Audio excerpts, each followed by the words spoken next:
In this video, we'll be showing you how to change your rear brake pads and rotors of your 2019 to 2025 Mazda 3. And as usual, we'll be going through the whole thing together, and we'll be showing you a couple of quick tips. So, you are watching BrakeX, let's get started.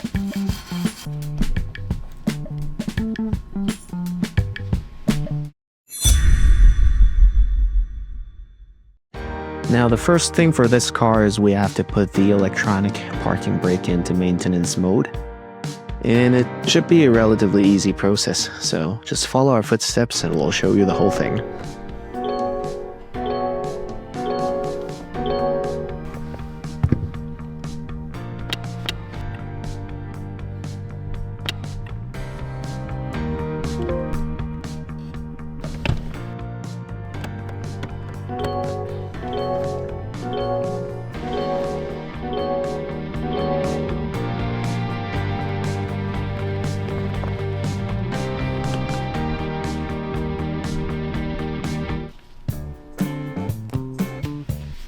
And the first thing, there's two bolts right behind the caliper. We'll want to be taking the two bolts out.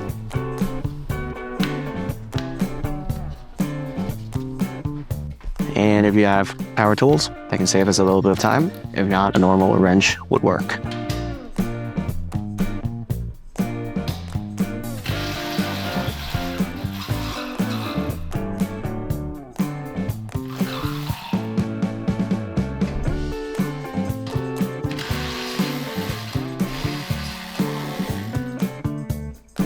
And now once we get the tool bolts out, we can use a flathead to take the clip out. And if it's stubborn, don't be shy to give it a harder pry. And once the bolts and the clip is off, we can wiggle the caliper out.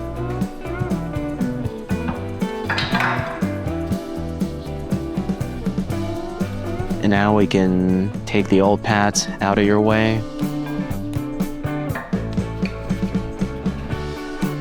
And now we can find a good place to rest the caliper. Just make sure it's not pressing on any of the hoses and the cables at the back.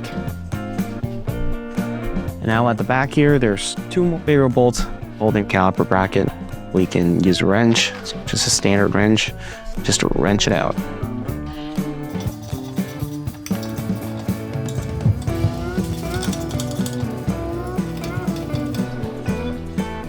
Once we get the tool bolts off, we can take the remaining of the caliper out. Now on the exposed rotor, there are two screws holding it on. And we'll want to put a lug in it just to make sure the rotor doesn't suddenly fall off onto our feet. We can unscrew the screws. And here's a little tip. We gotta stay gentle for this guy because it tends to seize very easily.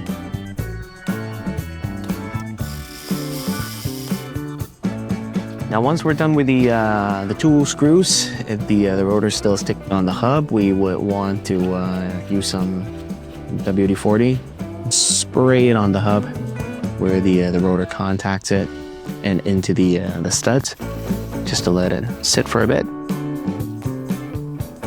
It should be a lot easier to remove.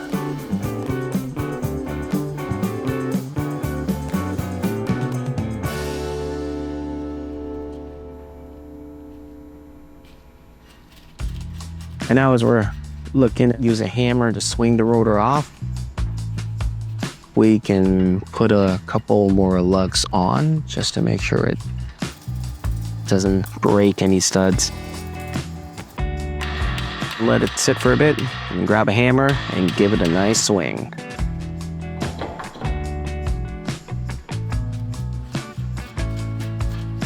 Now we can take the rotor off.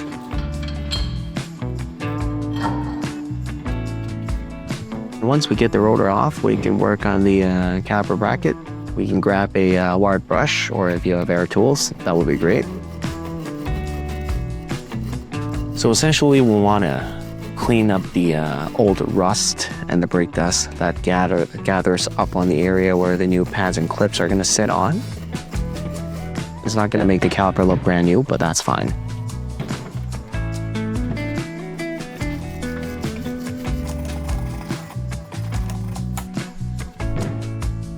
Now we're gonna work on greasing the pads on the area where it's gonna sit on the caliper.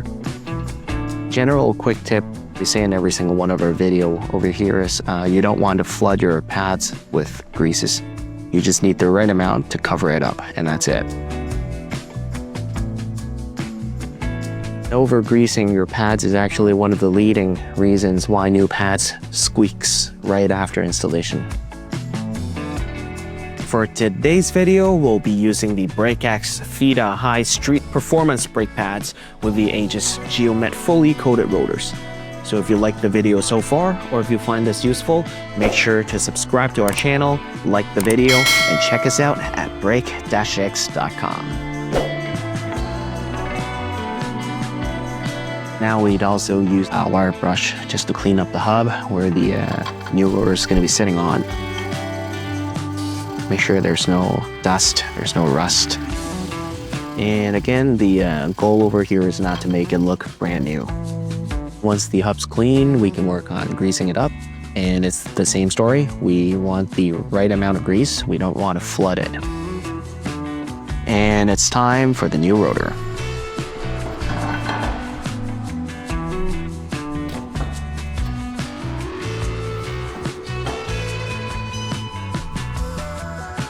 Now we can work on getting everything back together. Now as we're installing everything, we just want to put a lug over here to ensure the rotor doesn't fall off, and we can start working on the caliper.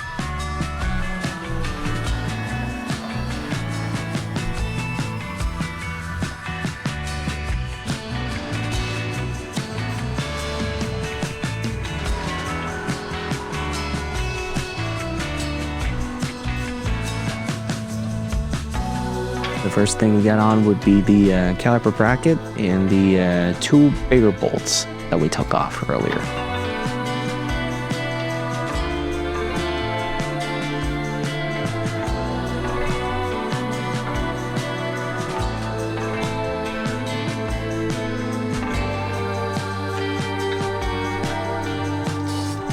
Make sure to wrench it up and make sure it's tight. You will not want your caliper to be shaking.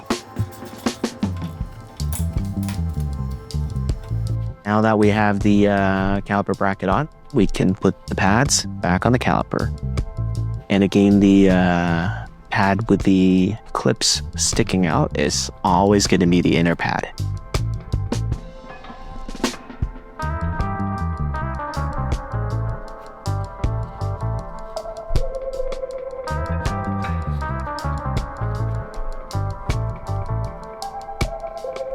Now we can use a caliper piston tool to spin the piston back in the caliper to make room for the new pads.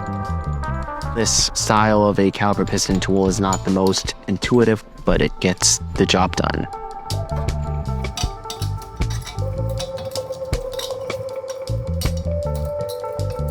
And yeah, this thing is pretty annoying to use. 1,000 years later. Now that we're done, we can put the caliper back on the car. Just gently put it back in place.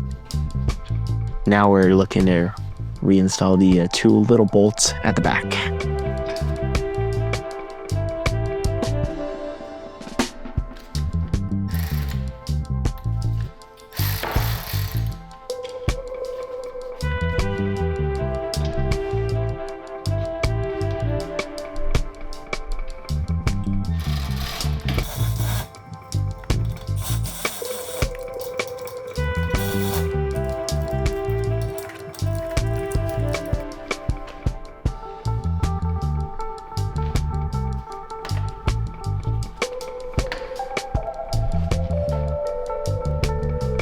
Don't forget this piece of metal that we took off the caliper at the very beginning.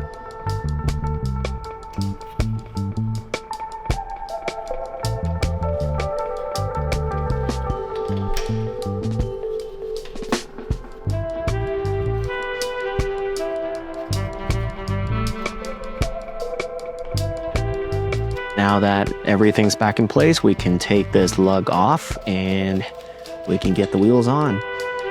Don't forget to torque your wheels. Once again, Thank you for watching BrakeX. And if you've liked the video so far, or if you find our video useful at least, make sure to drop a like, subscribe to our channel, and check us out at brake-x.com. And we'll see you again next time.